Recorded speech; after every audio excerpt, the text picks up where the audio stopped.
ధన్యవాదాలు అధ్యక్ష. నమో వెంకటేశాయ. అఖిలాండ కోటి బ్రహ్మాండ నాయకుడు శ్రీ వెంకటేశ్వర స్వామి కొలువైన తిరుమలలో సామాన్య భక్తుల కష్టాలు మీ ముందు లేదా సభ ముందు పెట్టడానికి చెప్తున్నా అధ్యక్ష.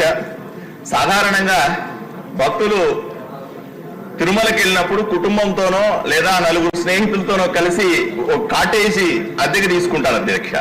అద్దెకు తీసుకునే సమయంలో అద్దె ఒక రోజు అడ్వాన్స్ ముందుగా పే చేయాలి.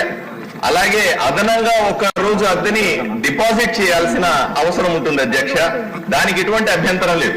కాకపోతే రూమ్ ఖాళీ చేయాల్సిన సందర్భంలో ఎవరైతే రూమ్ తీసుకునేటప్పుడు ముఖాన్ని చూపించి ఉంటాడో అతను కాకుండా వాడి కుటుంబ సభ్యులు కానీ స్నేహితులు కానీ ఎవరన్నా వెళ్తే తీసుకున్న డిపాజిట్ ని వెనక్కి ఇవ్వము అనే నిబంధన పెట్టారని చెప్తున్నారు. దీనివల్ల డిపాజిట్లు వెనక్కి రావట్లేదు, సామాన్యులు ఇబ్బంది పడతా ఉన్నారన్న విషయాన్ని మంత్రి గారి దృష్టి తీసుకెళ్తా ఉన్నా. పోనీ డబ్బులు ఇచ్చినప్పుడు మాత్రమే ఇలా జరుగుతుందా అంటే కాదు అధ్యక్ష. ఆన్లైన్ లో బుక్ చేసుకొని ఆన్లైన్ లో డబ్బులు కట్టుంటే కూడా వాళ్ళు ఏం చెప్తారు, మీకు ఆన్లైన్ లో డబ్బులు వెనక్కి వస్తాయని చెప్తారు. ఏ ఒక్క సామాన్య భక్తుడికి కూడా ఆన్లైన్ లో తిరుమల తిరుపతి దేవస్థానం నుంచి డబ్బులు వెనక్కి వచ్చినట్టుగా దాఖలు లేవు అధ్యక్ష. ఆ డిపాజిట్ డబ్బులు కూడా తక్కువేం కాదు అధ్యక్ష. తిరుమల తిరుపతి దేవస్థానం కాటేజీలు సుమారుగా 7,000 ఉన్నాయని ఒక అంచనా. రోజుకు 2,000 మందికి డిపాజిట్ ఇవ్వలేదనుకోండి, 1,000 రూపాయలు చెప్పని తీసుకుంటే రోజుకు 20 లక్షల రూపాయలు టీటీడీకి మిగులుతుంది అధ్యక్ష. 20 లక్షలు ఇంటూ 30 రోజులు లెక్క పెడితే సుమారుగా 6 కోట్ల రూపాయలు నెలకి, సంవత్సరానికి 72 కోట్ల రూపాయలు టీటీడీకి డబ్బులు మిగిలిపోతా ఉన్నాయి. ఈ డబ్బుల్ని ఎక్కడ ఖర్చు పెడతా ఉన్నారు, ఏ డిపాజిట్ లో వేస్తా ఉన్నారని నేను అడుగుతా ఉన్నాను.